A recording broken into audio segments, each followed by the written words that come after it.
Lobe का बहुत सारे फंक्शंस है। फॉर एग्जांपल वो हमारे इमेजिनेशन पावर को और बढ़ाने में हेल्प करता है, प्रॉब्लम सॉल्विंग में हेल्प करता है, और पर्सनैलिटी डेवलपमेंट, क्रिएटिविटी, मैथमेटिक्स के प्रॉब्लम्स, इस सब में फ्रंटल लोब हमारा बहुत ज़्यादा हेल्प करता है। इसीलिए इस पोर्शन को जब हमारे ब्रेन में हार्म होता है तो इंसान की इमेजिनेशन पावर ख़त्म हो जाती है और वो थोड़ा सा मेंटल डिसेबिलिटी में चला जाता है। इसीलिए ये हमारे ब्रेन का सबसे नहीं, वैसे तो हमारे ब्रेन के सब पार्ट इम्पॉर्टेंट है, लेकिन ये थोड़ा सा ज़्यादा इम्पॉर्टेंट है। ओके, इस पोर्शन को हम पैराइटल लोब कहते हैं। पैराइटल लोब कहते हैं। पैराइटल लोब के फंक्शंस बहुत अच्छे और सीधे नहीं कहने, बहुत अच्छे और नॉर्मल फंक्शंस है। ये हमारी बॉडी में कोल्ड, टेम्परेचर, हीट के सेंसेशन को हमारे ब्रेन तक पहुंचाने में हेल्प करते हैं। इस पैराइटल लोब का यही फंक्शन है। ओके, ये हमारे बॉडी का ऑक्सीपिटल रीजन है। ये विजुअल रिफ्लेक्स में हेल्प करता है। इसका फंक्शन विजुअल है। हमारे ब्रेन तक जो भी हम देखते हैं उसका विजन हमारे ब्रेन तक पहुंचाने का काम ये ऑक्सीपिटल लोब करता है। इसीलिए इसका फंक्शंस विजुअल रिफ्लेक्स है और विजुअल एरिया भी कह सकते हैं इसे हम। ओके, और ये हमारा टेम्पोरल रीजन है। टेम्पोरल रीजन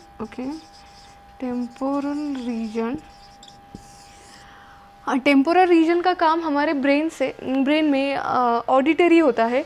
जो भी हम सुनने की क्षमता रखते हैं, फॉर एग्जांपल हम गाना सुनते हैं, किसी की गालियाँ सुनते हैं, जो भी सुनते हैं उसे सुनने का काम हमारा टेम्पोरल रीजन करता है। इसीलिए इसे ऑडिटरी एरिया और ऑडिटरी रीजन भी कह सकते हैं।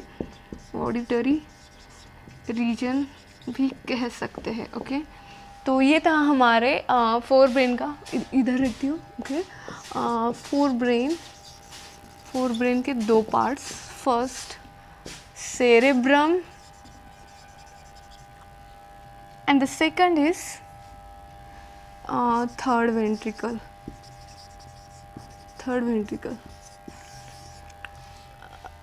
सेरेब्रम को हम टीलेनसेफेलॉन कहते हैं।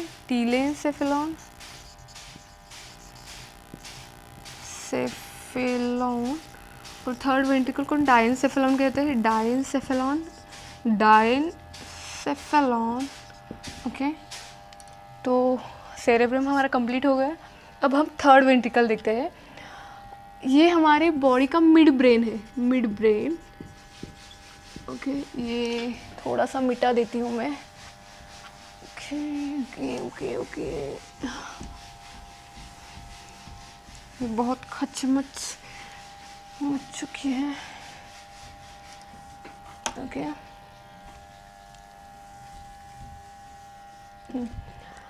तो ये हमारे सेरेब्रम है। ये हमारा मिड ब्रेन है। मिड ब्रेन के ऊपर के हिस्से में एक कैविटी होती है। उस कैविटी को हम थर्ड वेंट्रिकल कहते हैं। एक ऐसी कैविटी होती है। एक कैविटी के इस हिस्से को हम इपिथैलेमस कहते हैं, क्योंकि यहाँ पे एक ग्लैंड होती है। उस ग्लैंड को पिनियल ग्लैंड कहते हैं। पिनियल ग्लैंड इस चैप्टर में नहीं है। आगे के जो चैप्टर है केमिकल कोऑर्डिनेशन एंड इंटीग्रेशन, उस चैप्टर में एक पिनियल ग्लैंड होता है। पिनियल ग्लैंड एक हार्मोन सीक्रेट करता है। पिनियल ग्लैंड एक हार्मोन सीक्रेट करती है। उस हार्मोन को हम मेलाटोनिन कहते हैं। और मेलाटोनिन हमारी बॉडी में स्लीप वेकअप साइकिल को रेगुलेट करने का काम करती है। बहुत सारा इसका इम्पोर्टेंट काम है। तो इस पोर्शन को हम इपिथैलेमस कहते हैं। इपिथैलेमस का यही काम है। ओके, और यहाँ पे इधर के साइड पे 3D से आप देखो, ये हमारा थर्ड वेंट्रिकल है। थर्ड वेंट्रिकल के इस साइड पे और इस साइड पे थैलेमस होता है। उस थैलेमस में हमारे बॉडी के जो भी न्यूरॉन्स आते हैं वो वहाँ पर आके कलेक्ट होते हैं और सेरेब्रम के अलग अलग हिस्से में जाकर उनका फंक्शंस करते हैं। ये हमारे सेरेब्रम का फंक्शंस है। और यहाँ पे एक पोर्शन होता है, थर्ड वेंट्रिकल का ही पोर्शन है यहाँ पे, ऐसे ऐसे ऐसे ऐसे, इस पोर्शन को हम हाइपोथैलेमस कहते हैं। हाइपोथैलेमस, वेट खच मच बच, वेट, हाइपोथैलेमस कहते हैं, हाइपोथैलेमस। हाइपोथैलेमस के नीचे के हिस्से पे एक ग्लैंड लटकी हुई होती है, ऐसी ग्लैंड, उस ग्लैंड को हम पिट्यूटरी ग्लैंड कहते हैं। पिट्यूटरी ग्लैंड ये भी आपके आगे के चैप्टर में है, केमिकल कोऑर्डिनेशन एंड इंटीग्रेशन, उस चैप्टर में इस पिट्यूटरी ग्लैंड को हम डिटेल में पढ़ेंगे। ये ग्लैंड का कुछ काम नहीं है, सिर्फ हार्मोन सीक्रेट करती है, हमारे बॉडी में अलग अलग हिस्से में हार्मोन सीक्रेट करती है, यही काम है। ये था हमारे बॉडी का थोड़ा सा ओवरव्यू, ब्रेन का ओवरव्यू था। ओके, पार्ट हम मिड ब्रेन देखते हैं। मिड ब्रेन में कुछ रिफ्लेक्स सेंटर्स होते हैं, उस रिफ्लेक्स सेंटर्स को हम कॉर्पोरा क्वाड्रिजेमिना कहते हैं। कॉर्पोरा क्वाड्रिजेमिना, जो रिफ्लेक्स सेंटर्स मिड ब्रेन में प्रेजेंट होते हैं, क्वाड्रिजेमिना, ये चार होते हैं। जो अपर के कॉर्पोरा क्वाड्रिजेमिना होते हैं उसे हम सुपेरियर कॉलिक्यूला कहते हैं, सुपेरियर कॉलिक्यूला कहते हैं। सुपेरियर कॉलिक्यूला का फंक्शंस विजुअल रिफ्लेक्स होता है। सोचो फॉर एग्जांपल, सोचो आप एक अंधेरी रूम में बैठे हो और अचानक से किसी ने आपके मुंह पे लाइट चमका दी, तो जो आपका उस टाइम पे जो मूवमेंट होता है, जो आपका रिएक्शन होता है, उस रिएक्शंस को हम विजुअल रिफ्लेक्स कहते हैं। ओके, विजुअल रिफ्लेक्स, ये हमारे सुपेरियर कॉलिक्यूला का एग्जांपल है, फंक्शन है विजुअल रिफ्लेक्स। और जो नीचे के दो कॉर्पोरा क्वाड्रिजेमिना होते हैं उसे हम इन्फेरियर कॉलिक्यूला कहते हैं, कॉलिक्यूलाए। इस इन्फेरियर कॉलिक्यूला का फंक्शंस ऑडिटरी रिफ्लेक्स होते हैं, ऑडिटरी रिफ्लेक्स, ऑडिटरी रिफ्लेक्स होते हैं। ऑडिटरी रिफ्लेक्स ये क्या होता है, हम फंक्शंस के थ्रू समझ लेते हैं। उस ऑडिटरी रिफ्लेक्स का एग्जांपल हम समझते हैं।